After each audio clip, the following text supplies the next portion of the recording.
Gold trusted gold buyers తాకట్టులో ఉన్న బంగారాన్ని విడిపించి ఈ రోజు ఉన్న మార్కెట్ ధరకే కొనబడును. మరిన్ని వివరాలకు సంప్రదించండి 7771077720. గద్వాల జిల్లాకు చెందిన తేజేశ్వర్ మర్డర్ మిస్టరీని పోలీసులు ఛేదించారు. ఓడికి ఏది జరిగిందో అదే జరగాలి. ఆన్నే ఫోన్లు మాట్లాడుకుంటూనే ఉంటుంది, 24 గంటలు ఫోన్లోనే. ఇట్లాంటి దానిని వదలకూడదు సార్, ఎన్కౌంటర్ చేయాలి. ఇప్పుడు కానీ ఇట్లా కానీ కఠినమైన శిక్షలు చేయకుంటే రేపు ఇంకో అమాయకుడు బలవుతాడు. అంటే వీళ్ళ స్వార్థాల కోసం మనుషులను ఎంతకైనా వాడుకుంటారా? ఇప్పుడు దానిని ఎట్లా చంపేయాలి, ఎట్లా శిక్షిస్తారు? ఇప్పుడు 3 నెలల 4 లోపల వేలు దొరికితే బయటకు వస్తే అవి మంచి తిరుగుతాయి. నష్టపోయింది మేమే కదా, మాకు అవసరమే లేకుండా పిల్ల మాకు ఇష్టం లేదంటే మెడబట్టి దొబ్బుతుంటే ఎందుకు వచ్చినాయి అది మా ఇంటికి?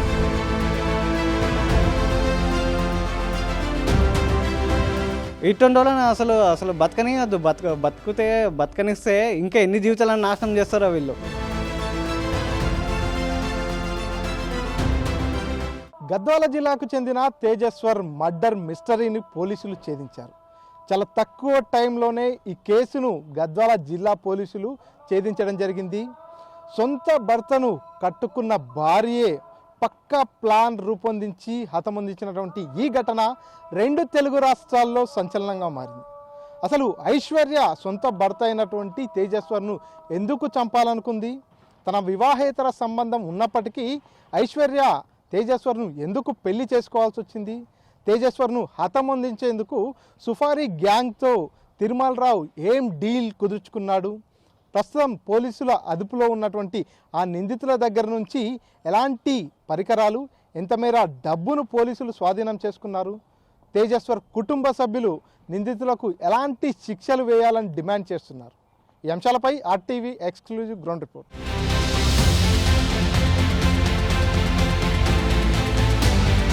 తెలుగు రాష్ట్రాల్లో సంచలనం సృష్టించినటువంటి తేజేశ్వర్ మర్డర్ కేసు ప్రస్తుతానికి ఓ కొలిక్కి వచ్చిందనుకో.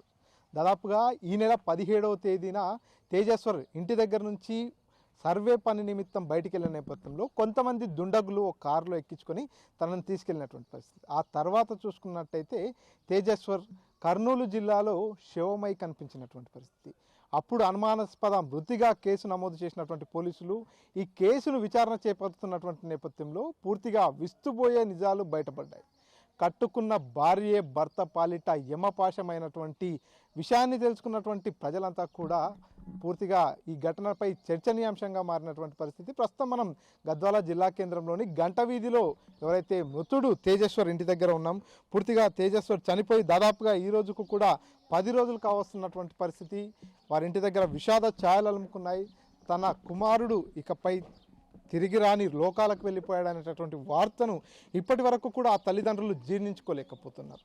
సో కుమారుడు చనిపోయి దాదాపు 10 రోజులు అవుతున్నటువంటి నేపథ్యంలో దశదిన కర్మ చేసుకునేందుకు ఆ కుటుంబ సభ్యులంతా కూడా ప్రిపేర్ అవుతున్నటువంటి పరిస్థితి. ఇంటి దగ్గర కుమారుడికి సంబంధించినటువంటి ఫోటోను ఫ్లెక్సీని ఏర్పాటు చేసుకున్నారు. వారి కుటుంబ సభ్యులంతా కూడా తేజ ఇక లేడు, ఇక రాడు అనేటటువంటి నిజాన్ని జీర్ణించుకోలేనటువంటి పరిస్థితి ఉంది. పూర్తిగా తేజేశ్వర్ చనిపోయిన తర్వాత కేసులో విచారణ చేస్తున్నటువంటి నేపథ్యంలో కట్టుకున్న భార్యే పూర్తిగా ఇంతటి ఘాతుకానికి పాల్పడినటువంటి విషయం అంతా కూడా తెలుగు రాష్ట్రాల్లో సంచలనం సృష్టించింది. పెళ్లి చేసుకొని నెల రోజులు కూడా గడవక ముందే భర్తను ప్రియుడితో కలిసి భార్య ఆమె తల్లి ఇద్దరు కలిసి ఈ ఘాతుకానికి పాల్పడడం అనేది పూర్తిగా చర్చనీయాంశమైంది. పూర్తిగా ఈ విషయం తెలుసుకున్నటువంటి తల్లిదండ్రులు అయితే ఇప్పటి వరకు కూడా వారంతా కూడా చాలా డిప్రెషన్లోకి వెళ్ళిపోయారు. ఎందుకంటే చేతికొచ్చినటువంటి కుమారుడు పూర్తిగా ఒక సర్వేయర్గా పనిచేస్తున్నాడు. మంచి సంపాదనతో కుటుంబానికి చేదోడు వాదోడుగా ఉంటూ సమాజంలో కూడా ఒక డాన్సర్గా, ఒక సర్వేయర్గా ఒక మంచి పేరు తెచ్చుకున్నటువంటి వ్యక్తి. సో రాబోయే రోజుల్లో మా కుటుంబం ఇంకొంచెం ఉన్నత స్థాయికి ఎదిగేందుకు తేజేశ్వర్ ఎంతగానో ఉంటాడనేటటువంటి ఎన్నో ఆశలు తేజేశ్వర్పై పెట్టుకున్నారు. కానీ తన మృత్యువు తన భార్య రూపంలో వస్తుందని కూడా వీరు కలలో కూడా ఊహించలేదు. ఎందుకంటే తేజేశ్వర్కు పెళ్లి చేసేందుకు పెళ్లి చూపులు చూస్తున్నటువంటి క్రమంలోనే ఎవరైతే ఐశ్వర్యతో సంబంధం కుదుర్చుకోవడం జరిగింది. ఆ తర్వాత కొన్ని కారణాల వల్ల ఆ సంబంధాన్ని కూడా క్యాన్సిల్ చేసుకున్నారు. సో మళ్ళీ కొత్త సంబంధం చూసుకుందాం, మంచి సంబంధం ఇచ్చి తమ కుటుంబ సభ్యుడైనటువంటి తేజస్వర్ జీవితంలో వెలుగులు నింపుదాం అనుకున్నారు. కానీ ఇంతలోపలే మృత్యువు రూపంలో ఐశ్వర్య మళ్ళీ తేజస్వర్కు దగ్గరయ్యింది. కుటుంబ సభ్యులు వద్దు, ఆ సంబంధం మనకు, ఐశ్వర్య మన కుటుంబానికి వద్దు అని చెప్పినా కూడా లేదు, తను చాలా మంచి అమ్మాయి, తను రావాలి మన జీవితం, నా జీవితంలో తను ఉంటే బాగుంటుంది అనేటటువంటి ఆ తరహాలో కూడా పూర్తిగా తేజస్వర్ను ఐశ్వర్య నిండా ముంచేసింది. సో ఆ మైకంలో ముంచేసినటువంటి నేపథ్యంలో కుటుంబ సభ్యులు వద్దన్నప్పటికీ కూడా తేజ ఆ అమ్మాయిని చేసుకోవడం జరిగింది. అమ్మాయిని చేసుకున్న తర్వాత చివరికి నెల రోజులు కూడా గడవలేదు, తన అక్రమ సంబంధం బ్యాంక్ మేనేజర్ తిరుమలరావు ఎవరైతే ఉన్నారో తిరుమలరావుతో కలిసి తేజస్వర్ను అత్యంత దారుణంగా కారులో ఎక్కించుకొని వెళ్ళి చంపేసినటువంటి పరిస్థితి ఉంది. సో ప్రస్తుతం చూస్తున్నాక వాళ్ళ ఇంటి దగ్గర పూర్తిగా విషాద ఛాయలు అలుముకున్నాయి. వారిని డిస్టర్బ్ చేయడం కూడా కొంచెం ఇబ్బంది. కానీ ఒక్కసారి మాట్లాడదాం, ఎందుకంటే ఈరోజు పూర్తిగా ఈ కేసులో గద్వాల జిల్లా పోలీసులు చాలా సక్సెస్ఫుల్గా ముందుకెళ్తున్నారు. ఎప్పుడైతే తేజస్వర్ మృతదేహం లభించినటువంటి నేపథ్యంలో అనుమానాస్పద మృతిగా కేసు నమోదు చేసుకున్న తర్వాత పూర్తి స్థాయిలో విచారణ చేసి దీని వెనకాల ఉన్నటువంటి తిరుమలరావును సైతం పూర్తిగా దేశం వదిలి పారిపోయే ప్రయత్నం చేసినప్పటికీ కూడా అతన్ని సైతం అదుపులోకి తీసుకున్నారు. ప్రస్తుతం పోలీసుల అదుపులోనే తిరుమలరావు, ఐశ్వర్య తల్లి సుజాత, మిగతా సుఫారీ గ్యాంగ్ వారంతా కూడా పోలీసుల అదుపులో ఉన్నారు. చాలా చాకచక్యంగా, చాలా వేగంగా కూడా పోలీసుల విచారణ కొనసాగుతుంది. ఇప్పుడు ప్రస్తుతం ఈరోజు దాదాపుగా 11:30 ప్రాంతంలో మీడియా ముందుకు ఎవరైతే తిరుమలరావుని కావచ్చు మిగతా నిందితులందరినీ కూడా ప్రవేశపెట్టే అవకాశం ఉంది. కాబట్టి ఇప్పుడు ఈ తేజస్వర్ కుటుంబం ఏం కోరుకుంటుంది, తిరుమలరావుకు కావచ్చు, ఐశ్వర్య కావచ్చు, సుజాత కావచ్చు, ఈ సుపారీ గ్యాంగ్కు ఎలాంటి శిక్ష వేయాలని డిమాండ్ చేస్తుంది, ఏం డిమాండ్ చేస్తున్నారో ఒకసారి వాళ్ళతో మాట్లాడే ప్రయత్నం చేద్దాం. ప్రస్తుతం తేజస్వర్ అమ్మ ఉన్నారు. అమ్మ ఎలా ఉన్నారు? ఏడ ఉన్నాడు నాయన, ఏమి శిక్ష చేస్తారో వేయండి నా తండ్రి. రాళ్ళపాలు చేస్తారా, చంపేస్తారా, చెయ్యండి నా తండ్రి. వాళ్ళని చంపేసినా పర్వాలేదు, నా పిల్లల తర్వాత వాళ్ళని చంపినా పర్వాలేదు, వాళ్ళు అట్లా కావాలి.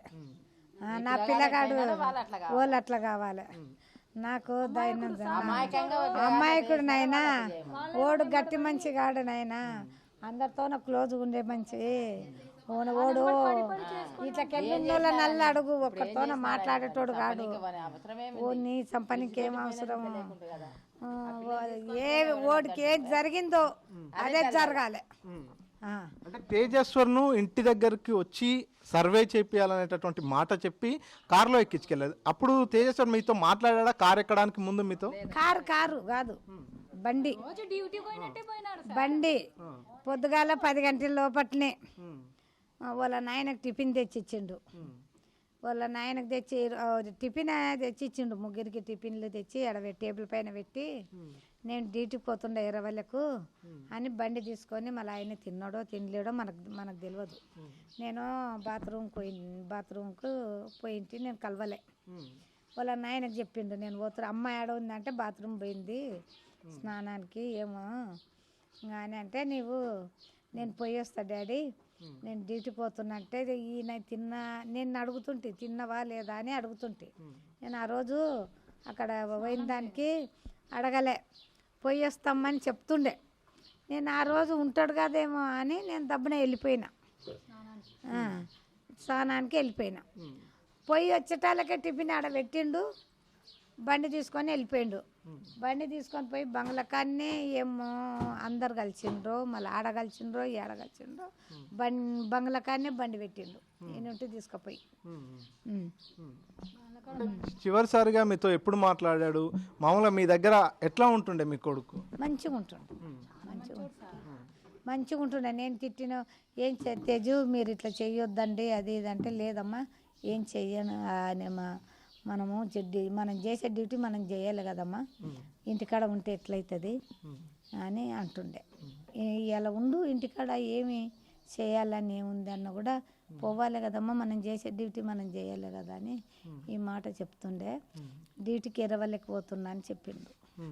20లకు పోతున్నానే బండి తీసుకొని పోయిండ్రు.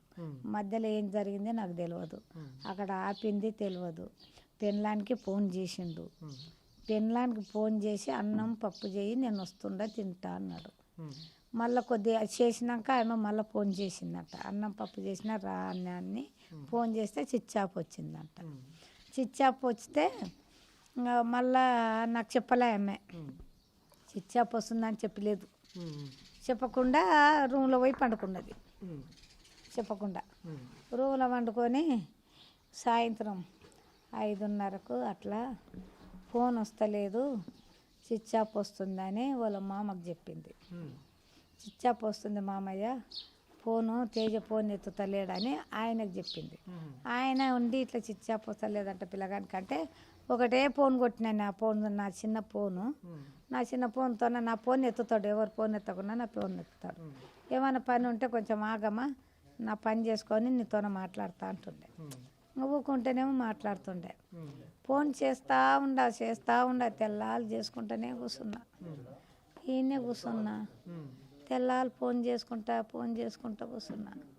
ఫోన్ రింగ్ అవుతుంది కానీ ఎత్తుతలేరు, రింగ్ అవుతుంది.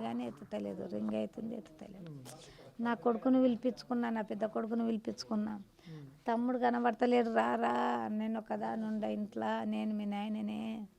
తమ్ముడు కనబడతలేడు, ఏడుండవో తొందరరా అన్న. అంటే ఈయనే ఉండనమ్మ, కృష్ణవేణి శివులనే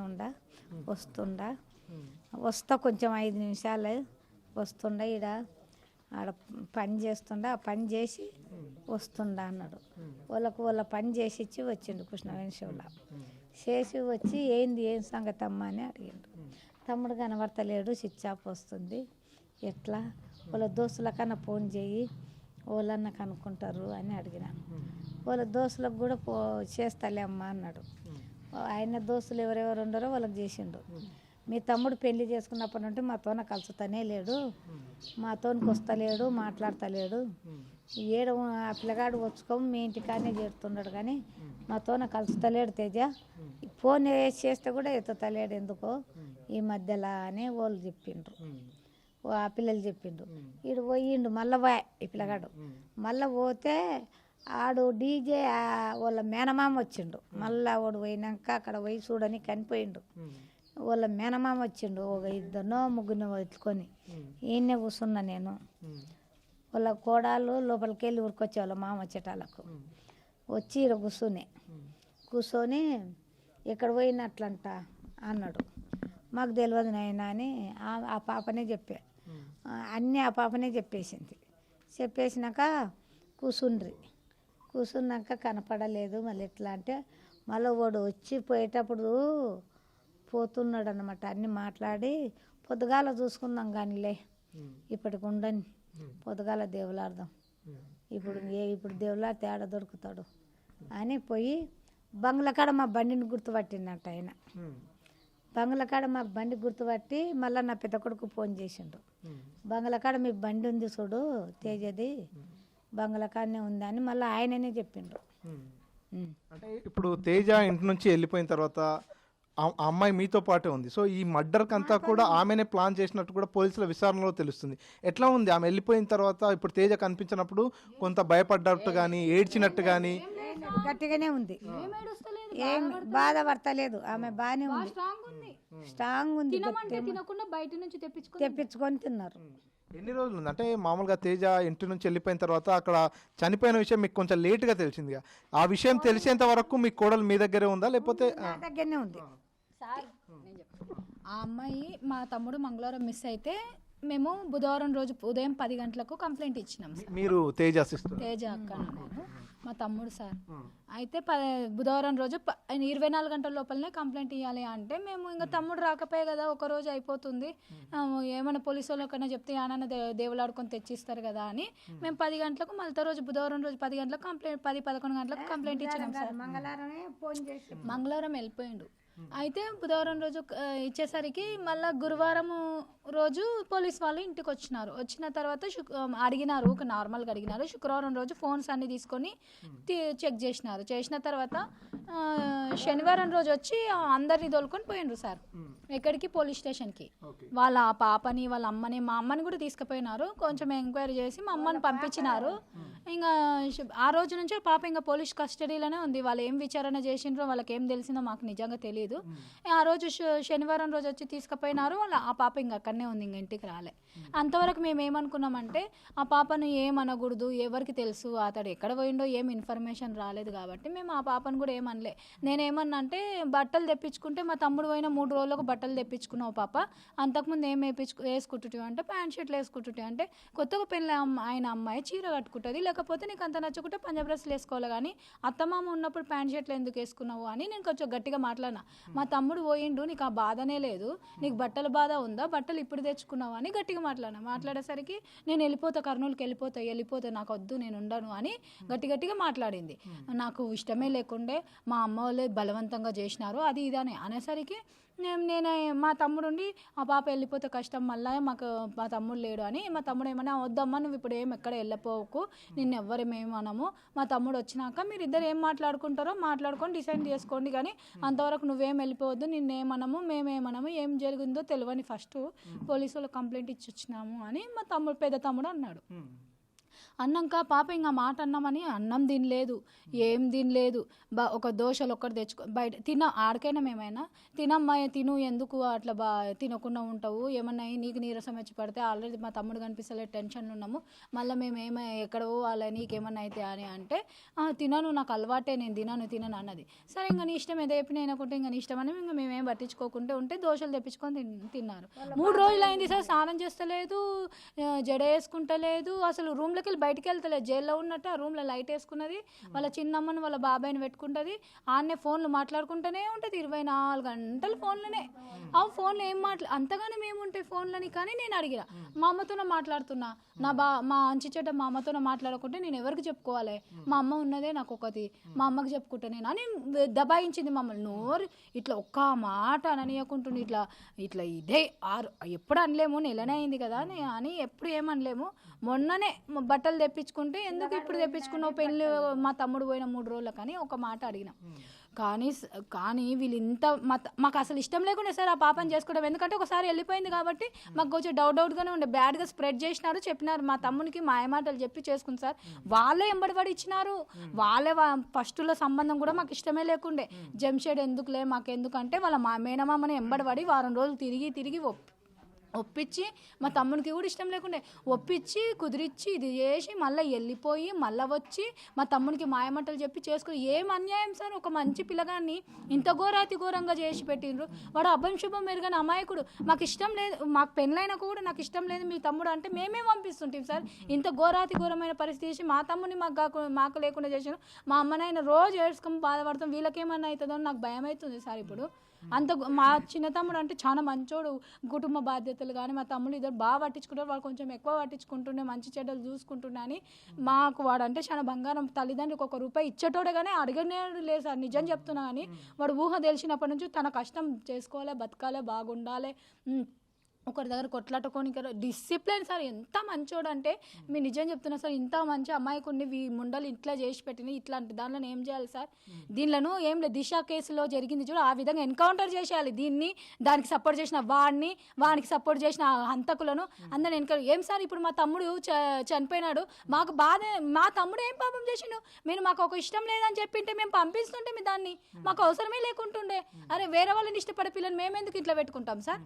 మాకు ఇష్టం లేదని ఒక మాట చెప్పింటే మేము వెళ్ళిపో పాప అని చెప్తుంటే మా తమ్ముడికి వేరే సంబంధం అని చూసుకొని చేస్తుంటే వీళ్ళు ఎంబడబడి మా తమ్ముని ప్రాణం తీసేసినట్టు సార్. ఇప్పుడు మాకు జరిగిన అన్యాయానికి ఏం చేయాలి చెప్పండి? వాళ్ళని ఎట్లా శిక్షించాలి? అంటే అమాయకులు ఏం చేసిన మంచితనాన్ని ముంచిపోతారా ఇంతగానం? వాళ్ళకి పైసలు లేవని మాయమాటలు చెప్తే మా తమ్ముడు ఉల్టా 3-4 లక్షలు ఖర్చు పెట్టి పుస్తెళ్తాడు, పుస్తెబొట్లు అన్నీ చేయించినాడు సార్. పెళ్ళికి ₹1 ఖర్చు పెట్టకుండా వీడు మంచి సంపాదించుకుంటుండే, ప్రైవేట్ సర్వేర్ కదా సార్, బాగా కష్టపడి బాగా సంపాదించుకుంటుండే. ఇటువంటి ఆడదానిలో డబ్బును బాగా మ్యానిపులేట్ చేసిండ్రు, బాగా బ్రెయిన్ వాష్ చేసిండ్రు సార్. నా దగ్గర కాల్ రికార్డ్స్ ఉంటే కూడా మీకు వినిపించినాను, మీ విలేకరులకు వినిపించినాను, మీరు చూసినారు కదా. ఇట్లాంటి ముండలను ఎన్కౌంటర్ చేశారు సార్, చంపేయాలి ఇట్లాంటి దానిలో సార్. ఇట్లాగానే చేయకుంటే రేపు ఇంకో అమ్మాయికుని కూడా బలి చేస్తారు సార్ ఇట్లాంటి ఆడవాళ్ళను. అంటే వీళ్ళ స్వార్థాల కోసం ఎదుటి మనిషి ఏమన్నా అయిపోకొక్కో మేము ఒక్కరం బాగుంటే చాలు అనుకుంటారా? ఇదెక్కడి న్యాయం సార్? మాకు ఇష్టం లేదని చెప్పింటే మేము ఆనాడే మేమే పంపిస్తుంటాం సార్. మాకు అసలు ఎందుకు వేరే వాళ్ళని ఇష్టపడే పిల్లలు మేమెందుకు ఇంట్లో పెట్టుకుంటాము? మాకు ఈ సంబంధం సంబంధం కాకుండా ఇంకా వేరే సంబంధం అనేది చూసుకుంటూ బీదింటి పిల్లని చేసుకుంటుంటే అనాథ పిల్లని చేసుకుంటుంటే మా తమ్ముడు అయితే బతుకుంటుండే కదా. మాకేమో వాళ్ళు ఒక రూపాయి ఇచ్చిందిలే చేసింది, వాళ్ళది ఆశనే పడలేము, మాకు ఆశ పడేంత కూడా ఏం లేదు. మా నాయన రిటైర్డ్ ఉన్నాడు, మాకేమో ఆర్థికంగా మేము కొంచెం సంపాదించుకున్న వాళ్ళమే, మాకు అసలు అవసరమే లేకుండే. ఒక్క మాట చెప్పింటే మా తమ్ముడు మాకు ఈరోజు ప్రాణాలతో బతుకుంటుండే సార్. మేమే పంపిస్తుంటే ఇట్లాంటి దానిని వదలకూడదు సార్, ఎన్కౌంటర్ చేయాలి. ఇప్పుడు కానీ ఇట్లా కానీ కఠినమైన శిక్షలు చేయకుంటే రేపు ఇంకో అమాయకుడు బలవుతాడు. అంటే వీళ్ళ స్వార్థాల కోసం మనుషులను ఎంతకైనా వాడుకుంటారా? అంటే నాకు తెలిసిన విషయం ఏంటంటే వాడు ఏం పేరు బ్యాంక్ మేనేజర్ తన పెళ్ళాన్ని చంపలేదని ఈ తేజస్ ఈ ఐశ్వర్య మా తమ్ముని రెచ్చగొట్టి పెళ్లి చేసుకున్నదంట, వాడిని రెచ్చగొట్టడం కోసం. ఇంత ఘోరమా వీళ్ళ స్వార్థాల కోసం మనుషుల జీవితాలతోన? నా తమ్ముడు ఎంత బంగారం, ఎంత మంచోడు, నా తల్లిదండ్రులు ఏమైపోవాలి సార్ ఈరోజు?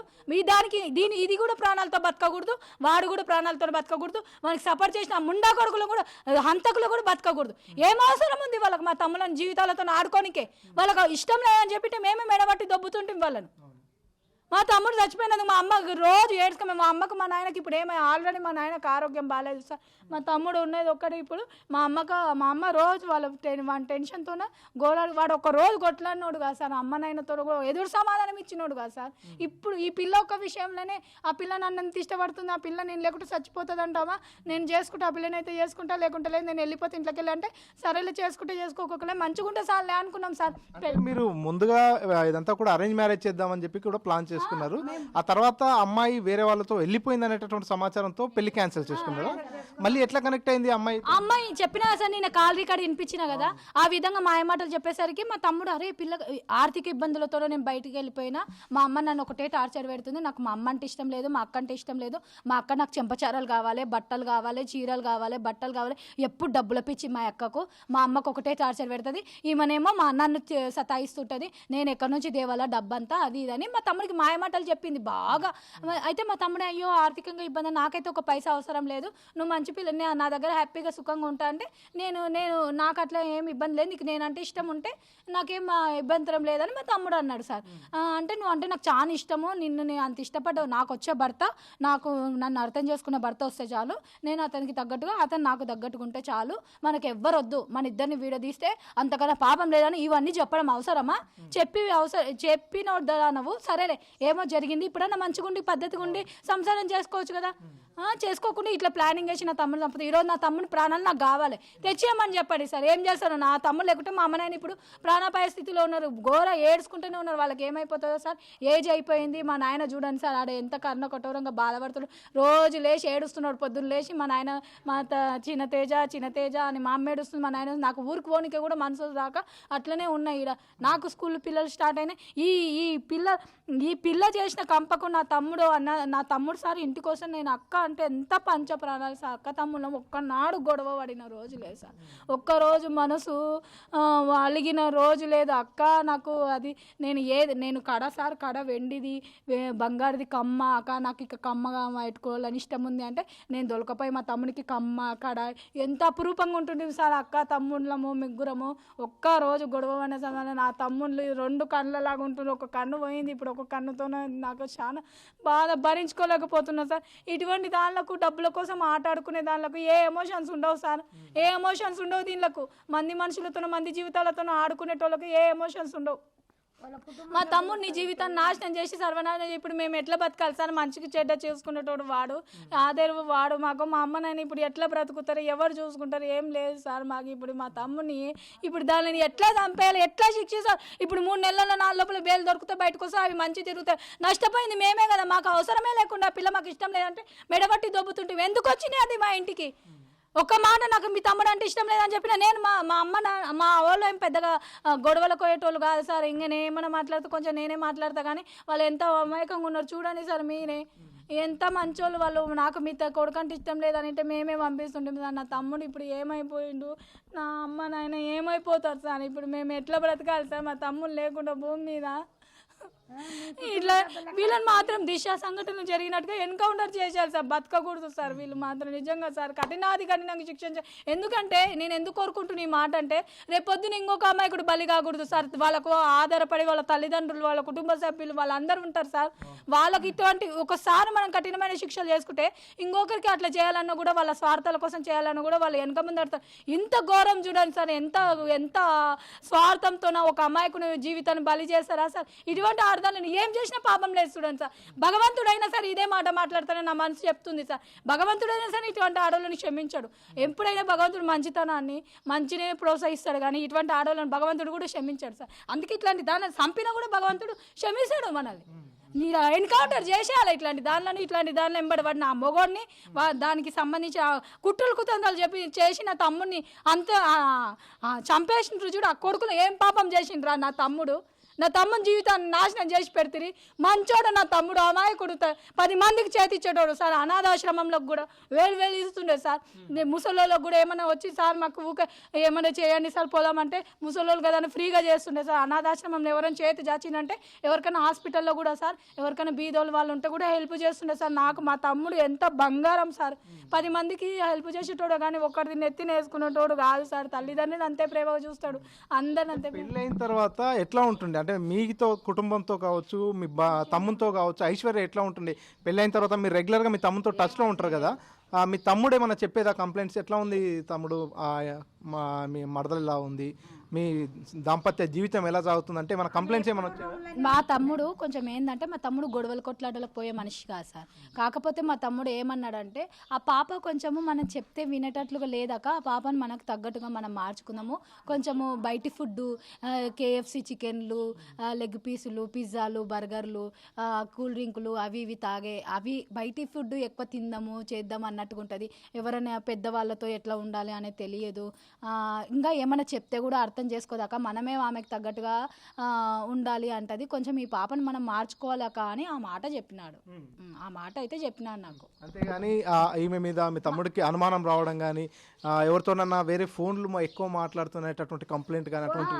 అయితే ఒకసారి ఆ పాప ఊకే ఫోన్ మాట్లాడుతుంటే, ఎవరితో మాట్లాడుతుందని మా పిల్లలకు చెప్పినాడు. బయట పోయి చూడుపో ఆ పాప ఎవరితోనో మాట్లాడుతుందో ఫోన్ అని మా పిల్లలకు చెప్తే, వాళ్ళ అమ్మ అని మాట్లాడుతుంది మామ అని చెప్పినాడు. అయితే డౌట్ అయితే ఉంది, ఈ పిల్ల 24 గంటలు ఏం పెద్ద స్తమానం ఫోన్లో మాట్లాడుతుందని డౌట్ వచ్చినట్టుగా నాకు అనిపిస్తుంది. కానీ మా తమ్ముడు ఏ రోజు నాకు చెప్పలేదు. కాకపోతే మా తమ్ముడు ఏమనుకున్నాడంటే, గొడవలు కొట్లాడంటే ఇష్టం ఉండవు సార్ వానికి, కలిసిమెలిసి ఉండాలి, ప్రేమగా ఉండాలి, కలహాలు కొట్లాటలు అంటే ఇష్టం ఉండవు. ఆ విధంగా మేము కొంచెము ఆ పాపను మెల్లగా ప్రేమతోనే మంచిగా మార్చుకుందాం అనే ఉద్దేశంతో కొట్లాడలేము సార్. మంచితనంతోనే అమ్మాయి అర్థం చేసుకొని మారుతుందిలే అన్నట్టుగా మేము మా చిన్న పిల్ల ఇంకా వచ్చినప్పుడు కొత్తగానే ఉంటుంది కదా అన్నట్టు మేము సర్దుకుపోయే ప్రయత్నం చేసినాం. కానీ ఈ విధంగా ఈ పిల్ల ఇంత కుట్ర పెట్టుకొని మనసులో ఇంత పాపం జోరించుకొని ఇటువంటి స్వార్థం ఉండాలని ఏం చేసిన పాపం లేదు. దీన్ని అట్టే ఎన్కౌంటర్ చేసి చంపాలి. దీన్ని ఇట్లా వేరే మగవాళ్ళను ప్రోత్సహించే ఇట్లాంటి ఆడదాళ్ళను ఇప్పుడు వాడైనా సరే వాని పెళ్ళానికి అన్యాయం చేసి వాని పెళ్ళాన్ని చంపేయమని చెప్పిందంటే ఇది అసలు ఆడదేనా? ఒక సంసారంలో నిప్పులు పోయడం కరెక్టేనా సార్? అంటే ఎవరితో చెప్పింది? తిరుమల రావుతో చెప్పిందా? టీవీలో చూపిస్తున్నారు కదా, ఫస్ట్ వాళ్ళ ఫస్ట్ భార్యకే. నాకు తెలీదు, టీవీలో వచ్చిన ఇన్ఫర్మేషన్ మేమైతే ఆమెను ఏమేమి ప్రశ్నించలేదు, ఆమె మాకేం చెప్పలేదు. కానీ ఇతనికి ఆ భార్య ఉంది, భార్య ఉన్నాం కానీ ఈ పిల్ల ఎంబడి పడడం ఏంది? ఈ పిల్ల జీవితం ఇక్కడ మా తమ్ముడి జీవితాన్ని నాశనం చేసిండే వీడు. వాని పెళ్ళని చేసుకునేది ఉండి దీన్ని చేసుకుని ఎత్తుకపోయేది ఉండే, ఎవడొద్దంటుండ్రి. ఇప్పుడు పోలీసులు విచారణ చేస్తున్న సమయంలో మీరు మీ ఐశ్వర్య మీద అనుమానం వచ్చిందని మీరు చెప్పారా, లేకపోతే పోలీసుల విచారణలోనే ఆమెని అదుపులోకి తీసుకున్నారా? అంటే మాకు వెళ్ళిపోయింది కదా ఆ అమ్మాయి, వారం రోజులు వెళ్ళిపోయి వచ్చింది కాబట్టి మాకు కొంచెం డౌట్గానే ఉండే సార్. ఈ అమ్మాయి ఏమన్నా గొడవ పడిందా ఏమన్నా, ఈ అమ్మాయి మీద కొంచెం బ్యాడ్గా స్ప్రెడ్ ఉండే కదా సార్. మా పెళ్ళి క్యాన్సిల్ చేసుకొని పోయినప్పుడే స్ప్రెడ్ చేసినారు, ఈ అమ్మాయి కొంచెము మంచిది కాదు, వాళ్ళ అమ్మ అసలే మంచిది కాదు, అది ఏదో అంత గబ్బు గలీజ్గా ప్రవర్తించే వాళ్ళు అన్నట్టుగా మాకు స్ప్రెడ్ అయింది అన్నట్టు. స్ప్రెడ్ అయితే ఈ పిల్ల గురించి, ఈ పిల్ల ఏమన్నా మా తమ్ముడితోనూ గొడవ పడిందా ఏమి, ఏదైనా విషయంలో కానీ ఇది జరిగింది ఎప్పుడు వెళ్ళిపోలేదు సార్. వాడు 33 సంవత్సరాల్లో ఏనాడు తల్లిదండ్రులతో గొడవ పడిన సందర్భం లేదు, అలాగే బయటికి వెళ్ళిపోయిన సందర్భం లేదు. అటువంటప్పుడు సడన్గా వెళ్ళిపోతే ఎవరికైనా అనుమానం వచ్చి ఈ అమ్మాయి వచ్చినాక ఈ విధంగా ఏర్పడింది కదా, కొంచెం ఈ అమ్మాయి వల్లనే మాకు ఏదో కొంచెం డౌట్ అనిపిస్తుంది సార్ అని అదొక్క మాట చెప్పినాం. సో ఇప్పుడు మొత్తానికి ఐశ్వర్య, తిరుమల రావు, సుజాత, మిగతా వాళ్ళంతా కూడా పోలీసుల కస్టడీలో ఉన్నారు. ఈరోజు వారిని కోర్టులో రిమాండ్కు పంపించేటటువంటి అవకాశం ఉంది. చాలా వేగంగానే పోలీసుల దర్యాప్తు కొనసాగుతుంది. ఆ దర్యాప్తులో భాగంగానే ఈ నిజాలన్నీ కూడా బయటపడ్డాయి. మీకు ఇప్పుడు ఎలాంటి నమ్మకం ఉంది? పోలీసుల మీద ఎలాంటి నమ్మకం ఉంది? ఎలాంటి శిక్షలు పడతాయని ఆశిస్తుంది? సార్ పోలీస్ డిపార్ట్మెంట్కి నిజంగా నేను చాలా కృతజ్ఞత తెలుపుకుంటున్నాం సార్. ఆ పోలీస్ డిపార్ట్మెంటే లేకుంటే ఈరోజు మా తమ్ముడు మాకు దొరకకుండే సార్. నిజంగా చెప్తున్నా, ఇంకా పోలీస్ డిపార్ట్మెంట్కు మేము ఒక ఇన్ఫర్మేషన్ ఇచ్చినందుకు వాళ్ళు మాకు చాలా చాలా హెల్ప్ చేసినారు. మా తమ్ముడు పురుగులు పట్టిపోయింది, మొత్తం బాడీ అంతా ఇదైపోయినా కూడా ఖాళీ అమ్మ అని పేరు మీద దొరికినాడు. కానీ వాళ్ళ ప్రోత్సాహం లేకుంటే ఈరోజు మా తమ్ముడు దొరకకుండే మా తమ్ముడు ఎక్కడో మిస్ అయిపోయినా ఎక్కడో వెళ్ళిపోయినా కానీ వాళ్ళు చాలా హెల్ప్ చేసినారు. ఇదే విధంగా వాళ్ళకి అట్లా కఠినమైన శిక్షలు విధించాలి. ఇప్పుడు పోలీస్ డిపార్ట్మెంట్ చేస్తున్న పని కరెక్ట్గా ఉంది. వాళ్ళు ఈ విధంగా చేస్తున్నారు కాబట్టి, ఇంత కఠినంగా శిక్షిస్తున్నారు కాబట్టి ఇలాంటి డిపార్ట్మెంట్ ఉండడం వల్లనే ప్రజలు కొంచెం భయంతోనే బతుకుతున్నారు సార్. లేకపోతే కానీ అది కూడా జరగదు. ఈ పోలీస్ డిపార్ట్మెంట్ ఇంత కఠినమైన చర్యలు తీసుకుంటున్నారు కాబట్టి ప్రపంచం అంతా కొంచెం భయపడుకొని అద్దులో ఉంటున్నారు. అంత భయభ్రాంతిలో ఉన్నా కూడా ఈ మనుషులు ఈ విధంగా ప్రవర్తిస్తున్నారంటే ఇటువంటి వాళ్ళని ఇంకా కఠినమైన చర్యలు తీసుకోవాలని నేను కోరుకుంటున్నా సార్. గవర్నమెంట్ పోలీస్ డిపార్ట్మెంట్ వల్లనే మా తమ్ముడు దొరికిండు మాకు. మేము ఒకటే ఒక మాట పోలీస్ డిపార్ట్మెంట్ కంప్లైంట్ ఇచ్చినాం సార్. వాళ్ళ డ్యూటీ ఎంత కరెక్ట్గా చేసిందంటే నిజంగా చెప్తున్నా వాళ్ళకు కృతజ్ఞత భావం తెలియజేసుకుంటున్నారు సార్. వాళ్ళు కానీ లేకుంటే ఈరోజు మా తమ్ముడు దొరకకుండే. ఇలాంటి డిపార్ట్మెంట్ రక్షక భటులు అని గవర్నమెంట్ వాళ్ళు నియమించినందుకు వాళ్ళకి ఎంత కరెక్ట్గా డ్యూటీ నిర్వర్తించింది సార్. నిజం చెప్తున్నా, మాకైతే వాళ్ళ యొక్క హెల్ప్ లేకుంటే మేము అహించంతా కూడా కదిలేటోళ్ళం కాదు సార్. అదే విధంగా వాళ్ళకి అట్లే కఠినమైన శిక్షలు విధించి అట్లే వాళ్ళు ఈ కఠినమైన శిక్షలను చూసి వేరే వాళ్ళు కూడా ఇటువంటివి చేయకుండా చూడాలని మీ యొక్క బాధ్యత అని నేను పోలీస్ డిపార్ట్మెంట్కి నేను నా రిక్వెస్ట్ తెలియజేసుకుంటున్నా. మీరేమవుతారమ్మా తేజ? నేను చిన్నమ్మనైతే. ఎట్లా ఉంటుంది అంటే కుటుంబంలో కానీ అందరితో తేజ ఎట్లా ఉంటుండే? తేజకు పెళ్ళి అయిన తర్వాత ఐశ్వర్య కూడా ఎట్లా ఉంటుండే? మేము ఇక్కడ ఉండము, మేము కర్నూలులో ఉంటాము. పిల్లలు అయితే చాలా మంచి పిల్లలు, మనం చెప్పిన మాటనే వింటారు. ఇంకా ఆ పిల్లలు నేను చెప్పినా కూడా వినలే. ఆ పాపనే చేసుకుంటా అన్నాడు. కర్నూలు ఏమాది, ఆ పాప మంచిది కాదంటే కూడా వాడు వినలే. కొన్ని తెలిసినాయి, తెలిస్తే కూడా వద్దు నాయన అంటే కూడా నా మాట వినలే. ఫోన్లు చేస్తే కూడా ఎత్తలే. వద్దు నేను ఆ పిల్లనే చేసుకుంటా అని చెప్పినాడు సార్. మరి ఇట్లా చేసిన ఆ నిందితులకు ఎలాంటి శిక్ష ఇస్తే? నా పిల్ల ఇప్పుడు ఇంకా అదే శిక్షనే సార్. మా ఓన్కి ఏదైందో అదే వాళ్ళకి పట్టాలి, అదే గత్తి పట్టాలి వాళ్ళకు కూడా. నా పిల్లగానికి ఏం గత్తి పట్టిందో వాళ్ళకి అదే గట్టి పట్టాలి. అంతకుమించి నేను ఇది చేసుకోలేను. సో ఇది ఇక్కడ ఉన్నటువంటి కుటుంబ సభ్యులంతా కూడా చెప్పుకొస్తున్నటువంటి పరిస్థితి. మీరేమవుతారు బ్రదర్ తేజ? నేను భావన సార్, మా మేనమామ కొడుకు అనమాట తేజేశ్వర్. నేను భావన సార్.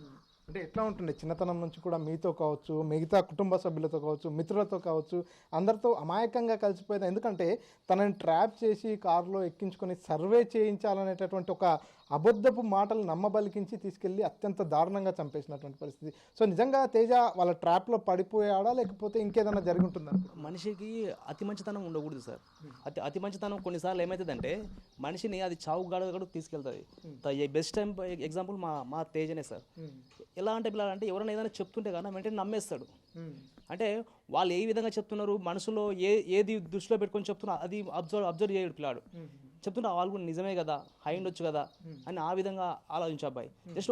జస్ట్ మీకు ఒక ఎగ్జాంపుల్ చెప్తాను సార్. మా అబ్బాయి ఎలాంటి మెంటాలిటీ అంటే మా షాప్ కాడికి ఒక రోజు వచ్చాడు. వచ్చి బాబా ఒక 1000 రూపీస్ ఫోన్పే చేస్తాను, ఒక క్యాష్ బాబా అని తీసుకున్నాడు. తీసుకున్న వెంటనే వేరే అతను అడుక్కునే వాళ్ళు వస్తారు కదా సార్, అన్న మేము వేరే ఊరు అన్న మా పర్సు పోయిందన్న అంటే వెంటనే 500 రూపాయలు తీసి ఇచ్చాడు. ఎందుకు రాలా ఇచ్చావు నువ్వు అని అడుగుతాం కదా సార్.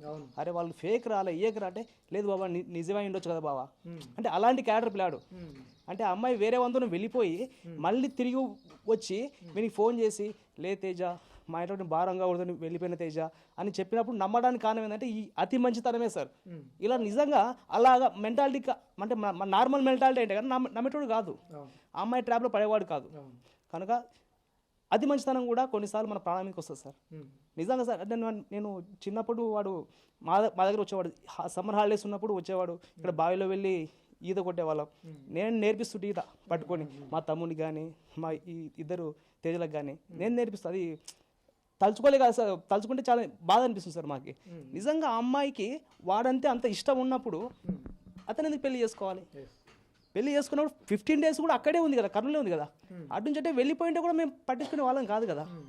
మళ్ళీ ఇక్కడికి వచ్చి ఈ అబ్బాయి బైక్లో ట్రాకర్ సెట్ చేసి ఇంతగా ఎక్కడెక్కడ తిరుగుతున్నాం ఏం లేదని మొత్తం ఒక అయితే చంపడానికి సుపారీ ఇప్పించి అంత చంపించే అవసరం ఏముంది సార్?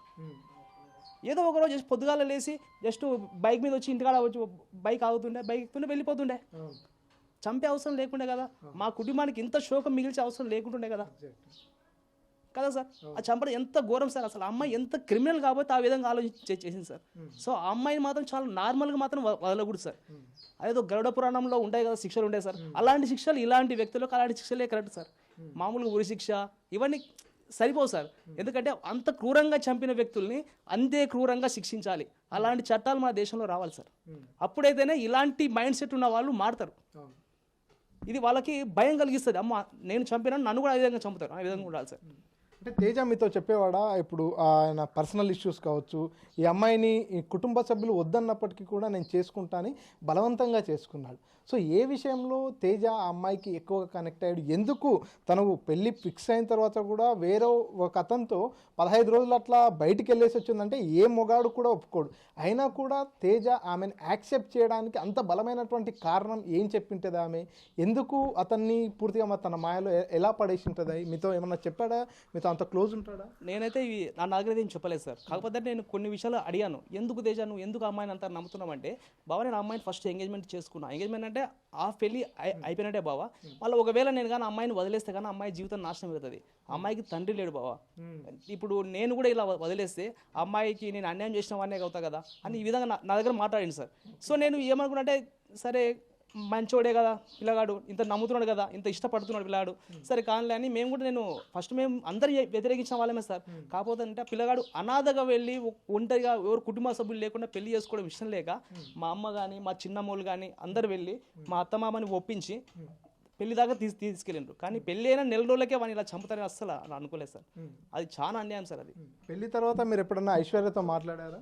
లేదు సార్, అంత ఎక్కువ మాట్లాడి ఏమ్మా బాగున్నావా అంటే బాగున్నామా నా ఇదే విధంగా మాట్లాడింది కానీ అంత డీప్గా ఎప్పుడు మాట్లాడింది లేదు. ఒకసారి మా షాప్ కూడా వచ్చిండ్రు, మా షటిల్ బ్యాట్లు క్రికెట్ బ్యాట్లు అవన్నీ తీసుకొచ్చుకున్నాను ఇంటికాడ జస్ట్ ఆడుకోవడానికి. సరే బాగానే ఉన్నారు కదా, హ్యాపీగానే ఉన్నారు కదా అని మేము ఈ విధంగా అనుకున్నాం సార్. సో ప్రస్తుతం సొసైటీలో ఎట్లా మారిపోయిందంటే, ఒకప్పుడు ఒక అమ్మాయిని ఓ ఇంటికి ఇస్తున్నామంటే ఆ అబ్బాయి ఎలాంటి వాడు, అబ్బాయి శాడిస్టా, తాగుబోతా, తిరుగుబోతా, సంపాదించే కెపాసిటీ ఉందా, అమ్మాయిని కష్టపెడతాడా అనేది ఈ రకంగా ఎంక్వైరీ చేసేవారు. కానీ ఇప్పుడున్నటువంటి తరుణంలో చూస్తే మొన్న హనీమూన్ ట్రాప్ తీసుకెళ్ళి చంపేసింది భర్తను మహిళ, మొన్న ఇంకో ప్రియుడి మోజులో పడి పిల్లల్ని చంపేసింది ఇంకో తల్లి. ఇక్కడ చూసుకున్నట్టయితే ప్రియుడి మోజులో పడే ఇక్కడ కూడా అదేవిధంగా భర్తను చంపేసింది. అంటే ఇప్పుడు సిచ్యువేషన్ ఎట్లా అయిపోయిందంటే అమ్మాయిని చేసుకునేటప్పుడే భయపడే పరిస్థితి ఎదురైంది. సో ఈ సిచ్యువేషన్కి మీరు ఏం చెప్తారు? ఒక పూర్తిగా యూత్ అంతా కూడా పెళ్లి చేసుకోవాలంటే కూడా ఇప్పుడు అమ్మాయిల కంటే ఎక్కువ అబ్బాయిలు భయపడేటటువంటి సిచ్యువేషన్ వస్తుంది. 100% సార్. ఇప్పుడు ఇలాంటి సిచ్యువేషన్ చూసిన తర్వాత ఇంతకుముందు అంటే మనకు సోషల్ మీడియా ఉండేది కాదు. ఇప్పుడు న్యూస్ పేపర్ ఎవరో ఒక 100లో ఒక 50 మంది చదివే వాళ్ళు న్యూస్ పేపర్లు, కానీ ఇప్పుడు సోషల్ మీడియా ప్రతి ఒక్కరి చేతుల్లో ఉంది సార్. ప్రతి ఒక్కరు చూస్తుంటారు ప్రపంచం ఎట్టుపోతుంది, ఏ విధంగా జరుగుతుంది అందరూ చూస్తున్నారు సార్. కానీ ఇలాంటి అమ్మాయిలు దయచేసి చెప్తున్నా, మీరు ఒకరిని హత్య చేసి మీరు పారిపోవాలనేది అది ఇంపాసిబుల్. పోలీస్ వ్యవస్థ చాలా స్ట్రాంగ్గా ఉంది, చాలా గట్టిగా ఉంది. నువ్వు ఏ కన్నంలో దూరినా సరే, నువ్వు ఎక్కడ ఉన్నా సరే పట్టుకొచ్చి చట్టం ముందు నిలబడుతుంది. కానీ మీరు తప్పించుకునే ఛాన్సే లేదు. దయచేసి చెప్తున్నా, అలాంటి మైండ్ సెట్ ఉన్న వాళ్ళు మీ మొగోళ్ళతో మంచిగా హ్యాపీగా ఉండి కాపురాలు చేసుకోండి. అంతేగాని ఇలాంటి రంగు మొగుళ్ళు కావాలనుకుని మీరు కానీ పోతే కానీ మీరు బ్రతికే సమస్యే లేదు. మీరు ఏదో ఒకరోజు గ్యారంటీ బయటపడతారు, మీరు తప్పించుకునే ఛాన్సే లేదు. మీరు మీరు మీరు మీ మొగులతో ఉన్నంత వరకే మీకు విలువ ఉంటుంది. లేదు నాకు వాడే కావాలిపోతే కానీ వాడు కొన్ని రోజులు వాడుకుంటాడు, తర్వాత వదిలేస్తాడు. తర్వాత మీ పరిస్థితి ఏంటప్పుడు అది కూడా ఆలోచించాలి. ఒకవేళ అలాంటి ఇల్లీగల్ ఎఫైర్ ఉందంటే కానీ మొగుడిని వదిలేసి మీరు పోండి, అంతేగాని ఇలా చంపిపోకండి ప్లీజ్. చంపే హక్కు మీకు లేదు అసలుకి. అసలు ఇల్లీగల్ అఫైర్ అనేది చాలా పెద్ద తప్పు. అది ఇంకా చంపడం ఇంకా దానికన్నా దారుణం అది. కానీ ఇల్లీగల్ అఫైర్ పెట్టుకొని వీని దగ్గరికి వచ్చి వీని దగ్గర నటిస్తూ వీని చంపిపోవడం అది ఇంకా మాటల్లో వర్ణించినంత దారుణం అది. ఇక్కడ వీరంతా కూడా పూర్తిగా వీరి కుటుంబ సభ్యులంతా కూడా శోక సముద్రంలోనే ఉన్నారు. ఇప్పటికీ పూర్తిగా తేజ తమ మధ్యలో లేడు అనేటటువంటి వార్తను జీర్ణించుకోలేకపోతున్నారు. వారంతా ఇప్పుడు కూడా ఒకటే డిమాండ్ చేస్తున్నారు. ఎవరైతే తేజకు ఈ పరిస్థితి రావడానికి కారణమైనటువంటి ఐశ్వర్య కావచ్చు, సుజాత కావచ్చు, తిరుమలరావు కావచ్చు, వారికి సపోర్ట్ చేసిన సుఫారీ గ్యాంగ్ కావచ్చు, వారందరినీ కూడా దిశ కేసులో ఏ రకంగా ఎన్కౌంటర్ చేశారో అదే రకంగా ఎన్కౌంటర్ చేయాలి. అప్పుడే ఈ సొసైటీలో ఇలాంటి వారికి భయం ఉంటుందనేది డిమాండ్ చేస్తున్నారు. ఒకసారి తేజ తండ్రి కూడా ఉన్నాడు, అతనితో కూడా మాట్లాడదాం. పెద్ద ఆయన చెప్పండి, ఏంటి అసలు తేజ చివరిసారిగా మీతో ఎప్పుడు మాట్లాడాడు? అయితే మంగళవారం రోజే మాట్లాడిండు సార్. లాస్ట్ నా దగ్గరనే మాట్లాడిండు. డాడీ నేను పోయి వస్తానని అన్నాడు. వాళ్ళ అమ్మ లేదు సార్. వాళ్ళ అమ్మ బాత్రూమ్ పోయిండే. ఇంకా ఎవరు లేరు, మా చెల్లెలు లేరు, ఎవరు లేరు. తర్వాత మాట్లాడిన తర్వాత ఏం నాయనా మళ్ళా నాస్తా చేయకుండా పోతాడు అంటే, నీకు టిఫిన్ తీసుకొచ్చేసి ఆడ టేబుల్ మీద పెట్టినా నువ్వు టిఫిన్ చేసేసి నైనా నీవు తర్వాత అమ్మ వచ్చినాక అమ్మ నువ్వు కలిసి టిఫిన్ చేయండి అని చెప్పి వెళ్ళిపోయాడు సార్. వెళ్ళిపోయిన తర్వాత మళ్ళీ 2 గంటలకు ఫోన్ చేసినాడు. ఎవరికి? పెన్లంకి. 2 గంటలకి. నేను 2 గంటలకి నేను ఇంటికి వస్తున్నా, పప్పు అన్నం చేసి పెట్టు. పప్పు అంటే చాలా ఇష్టం సార్ వానికి, నా కొడుకు. అయితే పప్పు అన్నం చేసి రెడీగా పెట్టింది. పెడితే పప్పు అన్నం గాలిలో పోయా, వాడు గాలిలో పోయా సార్. ఎక్కుతేనే కారు ఎక్కితేనే వాడు చంపేసినాడు సార్. ఇది చూస్తున్నాం, వారి తండ్రి కూడా పూర్తిగా బాధలో ఉన్నాడు, చాలా బాధలో ఉన్నారు. తల్లిదండ్రులు కావచ్చు, కుటుంబ సభ్యులంతా కూడా. ఎందుకంటే చేతికొచ్చిన కొడుకు పైన ప్రతి ఒక్కరు కూడా ఎన్నో ఆశలు పెట్టుకుంటారు. సో అంత ఆశలు అన్నీ, తమ జీవితం అంతా కూడా ఇప్పుడిప్పుడే ఒక దారిలో ఉంటుంది, పూర్తిగా సెట్ అవుతుంది, అంతా కూడా ఆనందంగా ఉంటున్నాం అనేటటువంటి సందర్భంలో ఇలాంటి సిచ్యువేషన్ రావడంపై అయితే కుటుంబ సభ్యులంతా కూడా తీవ్ర ఆవేదన వ్యక్తం చేస్తున్నారు. చాలా బాధపడుతున్నటువంటి సిచ్యువేషన్ ఉంది. కొంతమంది తేజ చిన్ననాటి స్నేహితులు కూడా ఉన్నారు. తేజ అంటే మీరు ఎన్నేళ్ల నుంచి పరిచయం తేజతో? మీకు నాకు ఈ తేజతోటి 15 ఇయర్స్ నుంచి పరిచయం ఉందండి. ఎట్లా ఉండేది అంటే 15 ఇయర్స్ నుంచి కూడా మీతో కావచ్చు, మిగతా ఫ్రెండ్స్తో ఎలా ఉండేవాడు? కొంతమంది ఒక్కొక్కరు ఒక్కో రకంగా ఉంటారు. ఇప్పుడు తేజ వ్యక్తిత్వాన్ని చూసుకున్నట్టయితే తను ఒక అమ్మాయితో ఎంగేజ్మెంట్ చేసుకున్న తర్వాత వేరే ఒక అబ్బాయితో వెళ్ళిపోయిందన్నా కూడా ఆ అమ్మాయి జీవితం నాశనం కావద్దు అనేటటువంటి ఒకే ఒక ఉద్దేశంతో మళ్ళీ అమ్మాయికి లైఫ్ ఇద్దామని పెళ్లి చేసుకున్నాడని వారి కుటుంబ సభ్యులు చెప్తున్నారు. నిజంగానే అలాంటి మెంటాలిటీనా? అదే ఉద్దేశంతోనే అమ్మాయిని మళ్ళీ పెళ్లి చేసుకున్నాడా? ఇది మాత్రం నిజమే అండి. ఫస్ట్ నుంచి కానీ తేజ అనే క్యారెక్టరు చాలా మంచిదండి. ఎవరికి కూడా అన్యాయం చేసే క్యారెక్టర్ కాదు. అందరితోటి క్లోజ్గా ఉండేవాడు, అందరితో నవ్విస్తూ ఉండేవాడు.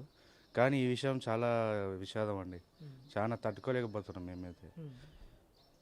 కానీ ఎక్స్ప్రెస్ చేయలేకపోతున్నాం. కానీ నాకు చాలా క్లోజ్ అండి తేజ అయితే. కానీ ఇంతటి దారుణానికి ఇట్లా కారణం అర్థమైతే లేదండి అసలుకి. ఎందుకు చంపాల్సి వచ్చింది అసలుకి? వాడికి అడిగినా కూడా అరే ఏందిరా ప్రాబ్లం ఏముంది చెప్పు అన్నా కూడా అసలు వాడు చెప్పేది కాదు. పెళ్ళైన కాంచి కాల్ చెత్తలేడండి. వాన్ బర్త్డే నా పెళ్లి రోజు ఒకటే రోజే జరిగింది. ఈవెన్గా నా పెళ్లి రోజు కూడా అతను చాలా ఇది చేశాడు. కానీ ఆ రోజు కాల్ చేసినా కూడా లిఫ్ట్ చేయలేదు. వానికి సరేలే కాల్ చేస్తే లిఫ్ట్ చేయట్లేదు, ఏదో పరిస్థితి ఉంది అనుకున్నా. కానీ సరే హ్యాపీ బర్త్డే తేజ అంటే లాస్ట్ నాకు థ్యాంక్ యూ అని నెక్స్ట్ రోజు మార్నింగ్ పెట్టాడండి నాకు. అదే లాస్ట్. వాడిని చూడడం కూడా పెళ్లి రోజు మాత్రమే ఇక్కడ చూసిన ఇంట్లో. ఆ రోజు రాత్రి చాలా మంచిగా హ్యాపీగా ఎంజాయ్ చేసాం. తర్వాత ఇంకా సరేలే 1 మంత్ తర్వాత వాడిని కలుద్దాము, పెళ్లి కోసం చాలా తనలాడినాడు కదా, అంతవరకు ఎందుకు లేవని డిస్టర్బ్ చేయడం అని వదిలేసాం. కానీ ఈ విధంగా జరుగుతుందని అసలు కళ్ళ కూడా ఊచలేదండి. మేమంతా డ్యాన్స్ ద్వారా ఇంకా వేరే బయట యాక్టివిటీస్ ఏమన్నా కూడా బాగా చేసేవాళ్ళము. ఫ్రెండ్స్ వన్ స్టూడెంట్స్ కూడా చాలా మంది సపోర్ట్ ఉన్నారండి. ఏ విధంగా సపోర్ట్ అంటే చాలా సపోర్ట్. ఇంట్లో వాళ్ళు కూడా ఫ్యామిలీ ఫ్రెండ్సే మాకి. ఏ కార్యం జరిగినా ఏది జరిగినా కూడా మేమంతా కలిసే ఉండేవాళ్ళం. కానీ ఇంత పరిస్థితి మాత్రం అసలు కళ్ళు ఊహించలేకపోతున్నామండి. అంటే ఎవరైనా కుటుంబ సభ్యులతో షేర్ చేసుకోలేని కొన్ని విషయాలని ఫ్రెండ్స్తో చెప్పుకుంటారు. సో ఇప్పుడు తేజ ఎంగేజ్మెంట్ అయిన తర్వాత, అమ్మాయి వెళ్ళిపోయిన తర్వాత తేజ ఏం ఫీల్ అయ్యాడు, ఏం చెప్పుకున్నాడు? అంటే అప్పటికే అమ్మాయిపై ఇష్టం పెంచుకున్నాడా, లేకపోతే ఎంగేజ్మెంట్ సమయం వరకు తనపై అంత ఇష్టం లేదా? ఆ అమ్మాయి ఎప్పుడైతే ఒక వ్యక్తితో వెళ్ళి తిరిగి వచ్చిందో ఆ తర్వాత ఇతన్ని ఏమైనా అబ్బాయి పెట్టిందా, ఆమె వలలో వేసుకుందా, ఏం జరిగింది అసలు? తేజ ఏమైనా చెప్పాడా మీకు? యాక్చువల్గా తేజ ఎంగేజ్కి ముందర సర్చింగ్లో ఉండే, పెళ్లి చేసుకోవాలి అంటే ఫ్యామిలీ ఇప్పటికే లేట్ అయింది కదా,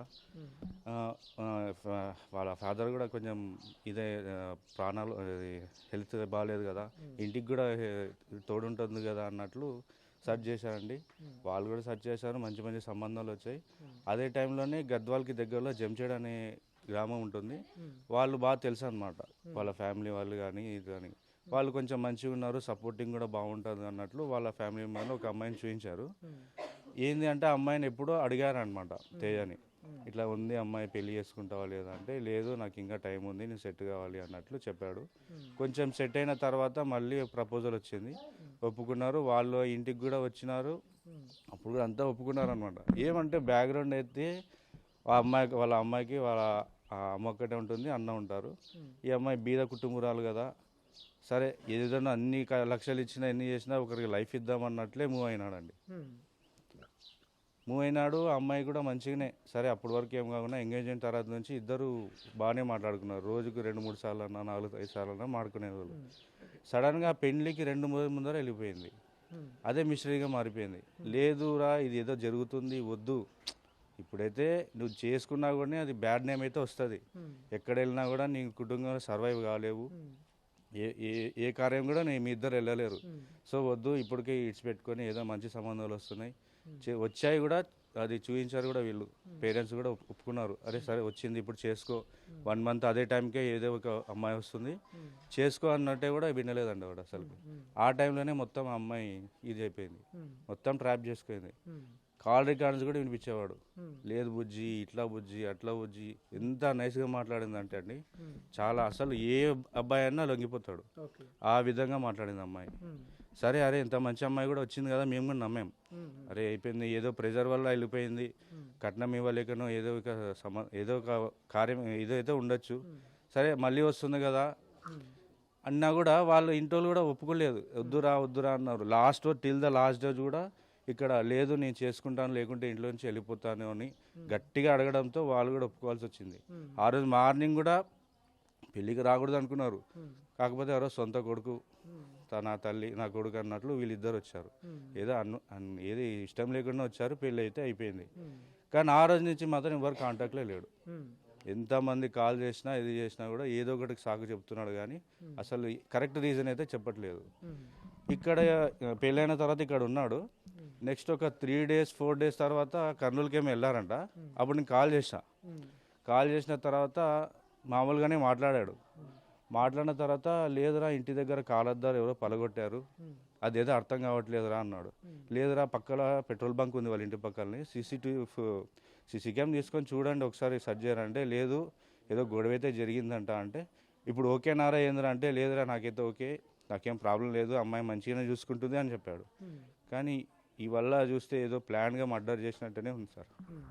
చాలా ఘోరంగా జరిగింది ఇది, అసలు ఏం అర్థం కావట్లేదు మాకు ఇంతవరకు కూడా. అసలుకి ఆ విషయం ఎందుకు ఇట్లా చేసినారో ఏం కథను, వెళ్ళిపోయేది ఉంటే వెళ్ళిపోవచ్చు కదా సార్. పెళ్ళైనా కూడా వెళ్ళిపోతే కూడా ఎవరు ఏం పట్టించుకోరు. 2 రోజులు సరేరా ఇట్లా నా జీవితం ఇంతే అనుకుంటాడు, తర్వాత సర్వైవ్ కావచ్చు, మళ్ళీ కూడా పెళ్లి చేసుకోవచ్చు. కానీ చంపేంత వరకు ఎందుకు, అదే అర్థం కావట్లేదు సార్. మీరు చెప్పండి, మీకు తేజ ఎన్నేళ్ళుగా పరిచయం, ఎలా ఉండేవాడు మీతో కావచ్చు మీ ఫ్రెండ్స్తో? నాకు తేజ 15 ఏళ్ళకి వెళ్ళి పరిచయం. నేను ఇంటర్కి వెళ్ళి క్లాస్మేట్ తేజతోటి. అందులో ఇంకా మేము పక్కనే ఇల్లు కన్స్ట్రక్ట్ చేసుకోవడం కూడా జరిగింది. సో అన్ని రకాలుగా మేము మాట్లాడుకునే వాళ్ళము, అన్ని రకాలుగా మంచిగా ఉండేవాడు, ఎవరిని ఒక మాట అనేవాడు కాదు. చాలా మంచి వ్యక్తి, కానీ ఆ వ్యక్తికి ఇలా జరగడం చాలా దారుణము. దీనికి ఎటువంటి వీళ్ళు ఎవరెవరైతే కారణాలు ఉన్నారో వాళ్ళందరినీ కఠినంగా శిక్షించాలా. కానీ ఒకటి ఏమంటే తేజ ఏదన్నా ఉంటే కూడా చెప్పుకునేవాడు, ఫలానాది ఉంది నాకు ఇట్లా, అరే ఈ సో అని చెప్పేటోడు. దాని తర్వాత కూడా ఈ క్యాన్సిల్ అయిన తర్వాత కూడా వచ్చి చెప్పిండు, పర్సనల్గా ఇట్లా కలిసి చెప్పిండు, లేదరా ఆ పాప నాకు మంచిదే అని చెప్పి రోజు కాల్ చేస్తుంది, కానీ కొద్దిగా మా ఇంట్లో కూడా ఇబ్బంది అవుతుందంటే ఆలోచన చెయ్యి, ఎందుకు చెప్తున్నారు ఫ్యామిలీస్ కూడా ఎందుకు చెప్తున్నారు, ఆలోచన చెయ్యి, వద్దంటున్నారు కదా, కొద్దిగా వెయిట్ చెయ్యి, కానీ అనవసరంగా నువ్వు ఇబ్బంది పడతాయేమో చూడు అని చెప్పి కూడా చెప్పినాము. లేదు ఖచ్చితంగా చేసుకున్నాలని చెప్పి అది అతను అనుకున్నాడు. అతనికి ఎవరు మూవ్ చేసినారో తెలియదు, ఇంకా దానివల్ల వాడు ఇదిగా ఇవ్వడం జరిగింది. సరే ఫ్రెండ్స్తో కానీ ఎవరితో ఇంట్లో వాళ్ళతో కానీ, ఇంట్లో వాళ్ళు చెప్పిన తర్వాత కూడా ఇన్నింటే బాగుండేవాడు, ఈరోజు మన మధ్యలో ఉండేవాడు. ఇది చాలా బాధాకరమైనది, దాన్ని జీర్ణించుకోలేకపోతున్నాం మేము. కానీ దీనికి శిక్ష అనేది ఖచ్చితంగా వేయాలి, చాలా ఈజీగా కాకుండా ఖచ్చితంగా దీంట్లో ఎవరెవరైతే ఇన్వాల్వ్ ఉన్నారో వాళ్ళందరినీ ఖచ్చితంగా శిక్షించాలని చెప్పి కోరుకుంటున్నాను. పెళ్లి తర్వాత ఎప్పుడైనా మీతో మాట్లాడాడా, అంటే దాంపత్య జీవితం ఎలా ఉంది, తన భార్య తనతో ఏ రకంగా ఉంటుంది, అటువంటి విషయాలు ఏమైనా షేర్ చేసుకున్నాడు? అటువంటి విషయాలు అయితే షేర్ చేసుకోలేదు, బాగానే ఉందన్నాడు. ఎందుకంటే మేము పక్కనే కదా కలిసే వాళ్ళం జస్ట్. అందులో ఏమైందంటే పెళ్లి తర్వాతకి కంప్లీట్గా ఇంట్లో కూడా లేకుండా పోయిండు. అసలు అంటే ఇంట్లో చాలా తక్కువ. ఇంకా బయటనే తిరుగుతున్నారు కాబట్టి నేను కూడా పెద్ద పట్టించుకోలేదు. ఎందుకంటే కొత్తగా పెళ్ళయింది, ఇంకా ఎందుకు మనం కూడా జస్ట్ కనిపిస్తాడు హాయ్ అంటే హాయ్ అంతే, జస్ట్ ఆడి వరకే ఉండేవాళ్ళము. దాంపత్య జీవితం గురించి అయితే అడగలేదు. ఒకవేళ అడిగింటే కూడా ఏం చెప్పేవాడో తెలియదు, కానీ మేమైతే అడగలేదు దాని గురించి అయితే. సో తేజ వాళ్ళ బ్రదర్ కూడా మనతో పాటు ఉన్నారు. బ్రదర్ చెప్పండి, తేజ చివరిసారిగా మీతో ఎప్పుడు మాట్లాడాడు, ఏం మాట్లాడాడు? ఇంట్లో భార్యాభర్తల మధ్యలో ఏమన్నా తన భార్య మీద తనకు అనుమానం లాంటిది కానీ ఇంకేదన్నా ఇబ్బందుల గురించి మీతో ఏమన్నా డిస్కస్ చేశాడు? నా తమ్ముడు నాతో మాట్లాడి 2 months అవుతుందండి. లాస్ట్ అతను పెళ్లి చేసుకున్న ముందు రోజు నైట్ మాట్లాడిండు.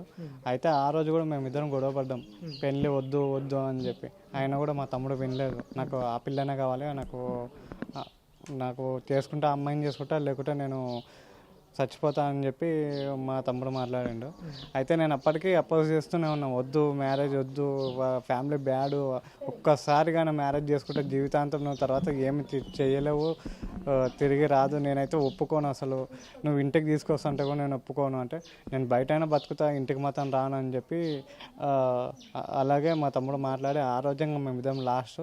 ఇంకా మా తమ్ముడు నెక్స్ట్ డే మ్యారేజ్ చేసుకుని ఇంటికి వచ్చిన రోజు మధ్యాహ్నమే నేను ఇంట్లో నుంచి వెళ్ళిపోయినా. వాళ్ళు ఇంక ఇంటికి వస్తున్నారు, ఇంకా తర్వాత వాళ్ళు ఇంటికి వచ్చిండ్రు. ఇంకా అప్పటి నుంచి నేను బయట రూమ్ తీసుకొని ఉంటున్నా. మా తమ్ముడు అయితే నాకు ఇట్లా డౌట్ ఉంది అటువంటిదని నాకు ఇంతవరకు అయితే కాల్ చేసి అయితే ఏం చెప్పలేదు. సో ఎట్లా ఉంటుంది అంటే పెళ్ళి, మీ తమ్ముడు మీకు ఇష్టం లేని పెళ్ళి, ఈ అమ్మాయి క్యారెక్టర్లెస్ అమ్మాయి కాబట్టి ఇలాంటి అమ్మాయిని పెళ్లి చేసుకోవద్దు అనేటటువంటి కారణంతో మీరు మాటలు నాకు ముందే నేను మ్యాచ్ క్యాన్సిల్ చేసినప్పుడే నేను ఆ అమ్మాయి గురించి ఎంక్వైరీ చేయడం స్టార్ట్ చేసిన. అక్కడ ఉన్న లోకల్ కానిస్టేబుల్ వాళ్ళు తెలిసిన వాళ్ళు ఉంటే వాళ్ళని ఎంక్వైరీ చేయడం, ఆ ఫ్యామిలీ నుంచి ఎట్లా మీరు ఎట్లా చూసుకున్న సంబంధం కలుపుకున్నారు, పలానా గల్లీలో తెలిసిన వాళ్ళని ఇట్లా అడగడం వల్ల ఆ ఫ్యామిలీ కొంచెం తేడా ఫ్యామిలీ, ఆ ఫ్యామిలీ నుంచి మీరు ఎట్లా చేసుకుంటున్నారు, కొంచెం వాళ్ళకి ఇట్లా బ్యాంక్ మనీ తోటి సంబంధాలు ఉన్నాయి అంటే ఇవి జస్ట్ రూమర్స్ కదా, మనము ఇవి కన్ఫర్మేషన్ వితౌట్ కన్ఫర్మేషన్ లేకుండా మనం ఏది మాట్లాడకూడదు, ఒక అమ్మాయి మీద నింద వేసినట్టు ఉంటుంది అని చెప్పి నేను జస్ట్ మనసులో పెట్టుకున్నాను అంతే. అయితే తర్వాత మా తమ్ముడు చేసుకుంటా అమ్మాయినా చేసుకుంటా లేకుంటే అంటే మ్యాచ్ క్యాన్సిల్ అయిన తర్వాత పెళ్లి పెటాకులు అయిన తర్వాత ఒక అగ్రిమెంట్ రాసుకున్నాము, అంతా అయిపోయిందిలే, ఇప్పుడు వాటి గురించి మాట్లాడి కూడా మనకు లాభం లేదు, ఒక అమ్మాయిని బ్యాడ్ చేయడం తప్ప అనుకొని నేను సైలెంట్గానే ఉన్నా. తర్వాత మా తమ్ముడు మళ్ళీ వీళ్ళిద్దరు కలిసి మాట్లాడుకోవడము, తర్వాత ఇవన్నీ తర్వాత అప్పుడు చెప్పి చూసిన తర్వాత అమ్మాయి మాట్లాడిన ఆడే క్లబ్స్ తింటుంటే నాకు చిర్రెత్తిపోయేది, బాగా కోపం వచ్చేది, బాగా ఎంత గుడ్డిగా నమ్మిస్తుంది, అన్నీ చేసి వీళ్ళు ఇట్లనే ఉంటారు. ఆయన కూడా చెప్పిన ఏదైతే నేను ఎక్కువ ఆకర్షిస్తుందో అది మంచిది కాదురా, వదిలేయరా అని చెప్తే కూడా మా తమ్ముడు ఏం లేదు, వినక ఇప్పుడు మ్యారేజ్ చేసుకొని ఇప్పుడు అట్లా మిగిలిపోయాడు. ఎట్లా ఉంటుంది అంటే పెళ్లికి ముందు ఎట్లా ఉంటుంది, పెళ్లి సమయంలో ఈ గొడవలు వచ్చినాయి కాబట్టి మాటలు బంద్ అయినాయి, అంతకుముందు మీ ఇద్దరు రిలేషన్ ఎట్లా? మేము అన్నతమ్ముడు ఎప్పుడు ఆస్తి కోసం కానీ దీనిల కోసం కానీ ఎప్పుడు గొడవ పడింది లేదు. కాకపోతే చిన్నగా అలగేటోళ్ళం అనమాట, అరే టిఫిన్ తెప్పరా, అరే వాటర్ అండ పడిపో, ఇట్లా మేము ఇద్దరము చిన్న దానికి ఒక అలగేట. కానీ ఏ రోజు మేము ఒకరికి ఆపద అంటే మేము యువతల వాళ్ళని ఖచ్చితంగా రియాక్ట్ అవుతుంటుంది. తర్వాత మా డాడీకి యాక్సిడెంట్ అయినప్పుడు కూడా మా తమ్ముడు చాలా కష్టపడిండండి. నేను పడ్డదానికంటే ఆయన పడ్డ కష్టం ఎక్కువ, ఎందుకంటే మా తమ్ముడే ఎక్కువ వింటున్నాడు, మా డాడీని చూసుకున్నాడు. నేను ఎక్కడైనా వర్కులు అని చెప్పి బయటనే ఎక్కువ ఉంటుంటే ఆయన మా తమ్ముడు ఇంటికి సపోర్ట్గా తోడుకుంటుండే, మొత్తం మా తమ్ముడే చూసుకునేవాడు. ఈ ఇల్లు కట్టినప్పటి నుంచి మా తమ్ముడే ఎక్కువ ఇన్వాల్వ్ ఉన్నాడు, నేను ఎక్కువ బయట ఉండేవాడిని. ఇప్పుడు ఎలాంటి శిక్ష వేస్తే బాగుంటుంది, ఎందుకంటే పూర్తిగా తను వద్దు అనుకొని మీ కుటుంబం అంతా కూడా ఒక అడుగు వెనక్కేసి ఆ సంబంధానికి దూరం అయినప్పటికీ కూడా మళ్ళీ తనని ట్రాప్లో వేసి పెళ్లి చేసుకొని అంతటితో ఆగిపోకుండా మళ్ళీ తన మర్డర్కి ప్లాన్ గీసి తీసుకెళ్లి సుపారీ గ్యాంగ్తో చంపించినటువంటి ఐశ్వర్యకు కావచ్చు, సుజాతకు, అదేవిధంగా బ్యాంక్ మేనేజర్ తిరుమలరావుకు ఎలాంటి శిక్ష వేస్తారు? ఇప్పుడు నా ఆస్తి మొత్తం అమ్మి వాళ్ళకి ఇస్తా, మా తమ్ముడిని తిరిగి తీసుకొస్తారా? తీసుకురాలేరు. అటువంటి వాళ్ళకి మా తమ్మునికి ఎటువంటి శిక్ష వేసిండ్రో వాళ్ళకి అంతకంటే దారుణంగా శిక్ష పడాలి. వాళ్ళకి ఉరి శిక్ష అయితేనే కరెక్ట్ అని నేను అనుకుంటున్నా, అది కూడా ఎంత వీలైతే అంత. ఎందుకంటే మా తమ్ముడు ఏం చేసిండు, మీకు అసలు ఏమైనా చేసిండా? మీ ఇంటికి వచ్చిండు, మీ ఇంటికి వచ్చినా కూడా మీతో మంచిగా నవ్వుతూ మాట్లాడిండు, మీ మధ్యన కలిసి తిరిగిండు. అట్టంటోనే మీరు పొట్టలు పెట్టుకోవాలని మీకు ఎట్లా అనిపించింది అసలు? మా ఇంటికి వచ్చి కూడా మీరు లోపల కూర్చొని రూమ్లలో కూర్చొని అయినా సరే మేము ఏమనుకుంటుంటే మా తమ్ముని భార్య కదా అని చెప్పి కూడా ఆయన రెస్పెక్ట్ మిస్ అయినప్పటి నుంచి కూడా మేము రెస్పెక్ట్ ఇస్తుంటాము. ఒక మాట కూడా మా అమ్మాయిని అనింది లేదు, చేసింది లేదు. కాకపోతే ఇంత దారుణానికి తగ్గించింది. ఇటువంటి వాళ్ళని అసలు బతకనియద్దు. బతకనిస్తే ఇంకా ఎన్ని జీవితాలను నాశనం చేస్తారో వీళ్ళు. ఇంకా ఎంతమందిని ట్రాప్ చేసిండ్రో ఏమేమి చేసిండ్రో తెలియదు. అసలు ఎంతమంది బలైనరో కూడా తెలియదు. వాళ్ళ అన్నని చంపినన్నారు. అదైతే అది కూడా డౌటే. వాళ్ళ అన్న కూడా సడన్గా మంచిగా ఉన్న వ్యక్తి ఎట్లా చనిపోతాడు? ఇవన్నీ నిజంగానే నాకు డౌట్ కొడుతున్నాయి. వీళ్ళని అయితే కఠినంగా శిక్షించాలి. అయినా సుపారీ తీసుకొని హత్య చేసిందన్నారు. వాళ్ళకైనా చేతులు ఎలా వచ్చినాయి? అంత ఘోరంగా ఎట్లా నరికి చంపాలనిపించింది మా తమ్ముడిని. మీకేం అన్న తమ్ముళ్ళు లేరా? మీకు ఫ్యామిలీలో మీ అమ్మనైనా లేరా? వేరే వాళ్ళు సుపారీ తీసుకొని మీ ఫ్యామిలీని హత్య చేస్తాం. మీకు ఆ బాధ ఎట్లుంటుంది తెలుసా? కడుపు కోసి లోపల నుంచి పేగులు తీసి గొంతు కోసి ఏం తప్పు చేసింది మా తమ్ముడు? అరే మీరు సుపారీ తీసుకున్న పైసలు అదే ఫోన్ చేసి అడిగితే మేము ఇచ్చేవాళ్ళం కదరా. మా తమ్ముడు మాకు ఉంటుండే కదరా. ఇప్పుడు మా ఫ్యామిలీకి అంటుంటుండే కదరా. ఇప్పుడు నాకు ఏదైనా ప్రాబ్లం వస్తే నేను ఎవరికి చెప్పుకోవాలరా? మా అమ్మ నాయన మెత్తగైపోయినారు. వాళ్ళ తర్వాత నా జీవితం ఏందిరా? నాతో అసలు మేము ఏ విధంగా లీడ్ చేయాలరా లైఫ్? జీవితాంతం మా తమ్ముడు అనేది మాకు గుర్తుగానే ఉంటారు. మీరేందిరా పైసలు తీసుకుంటారు, పోతారు, చంపుతారు, పోతారు. తర్వాత బాధపడేది అయితే మేమే కదరా. సో ఇది ఆ కుటుంబం అంతా కూడా కన్నీరు మున్నీరుగా విలిపిస్తున్నటువంటి సిచ్యువేషన్స్ చూస్తున్నాం. ఎందుకంటే ఒక ప్రాణాన్ని తీయాలని సుపారీ తీసుకున్నారు. ఆ సుపారీ డబ్బులు ఏదో మమ్మల్ని అడిగినా మేము ఇచ్చేవాళ్ళం అనేటట్టు. అంటే వారి ఆవేదన ఏ రకంగా ఉందో అర్థం చేసుకోవచ్చు. ఒక నిండు ప్రాణం ఈరోజు వాళ్ళ మధ్యలో లేదంటే ఆ ప్రాణం లేని లోటును ఎవ్వరూ తీర్చలేనటువంటి సిచ్యువేషన్ ఉంది. పూర్తిగా ఆ అమ్మాయి వద్దు, ఆ సంబంధం వద్దు అన్న తర్వాత కూడా అమ్మాయికి లైఫ్ ఇస్తా అనేటటువంటి కారణం చేతనే మళ్ళీ అమ్మాయిని పెళ్లి చేసుకుంటా అంటూ కూడా ముందుకెళ్ళినటువంటి అంత మంచి వ్యక్తిని ఎలా చంపారు, ఎలా చేతులు వచ్చాయంటూ కూడా ఆ కుటుంబం అంతా కూడా ఆవేదనతో ప్రశ్నిస్తున్నటువంటి పరిస్థితి. ఇలాంటి వారికి ఎవరైతే ఐశ్వర్య కావచ్చు, సుజాత కావచ్చు, తిరుమల రావు కావచ్చు, సుపారీ తీసుకున్నటువంటి దుండగులు కావచ్చు, వీరందరికీ కూడా ఖచ్చితంగా కఠిన శిక్ష వేయాలి. ఉరి శిక్ష లేకపోతే ఎన్కౌంటర్ చేయాలి. అలా చేస్తేనే మళ్ళీ ఇంకొక వ్యక్తి ఈ రకమైనటువంటి తప్పు చేయకుండా ఉంటాడు. నా కుటుంబానికి వచ్చినటువంటి బాధ మరొక కుటుంబానికి రావద్దు, మరొక వ్యక్తి కూడా ఈ రకంగా చనిపోవద్దంటే ఖచ్చితంగా ఈ వ్యక్తులను కఠినంగా శిక్షించాలంటూ కూడా పూర్తిగా తేజేశ్వర్ కుటుంబ సభ్యులంతా కూడా డిమాండ్ చేస్తున్నటువంటి పరిస్థితి. కెమెరా పర్సన్ నర్సింగ్ రెడ్డితో మణికంఠ, RTV, గద్వాల నుంచి. ఇండియా పాకిస్తాన్ తాజా అప్డేట్స్ కోసం డౌన్లోడ్ చేసుకోండి RTV లైవ్ యాప్.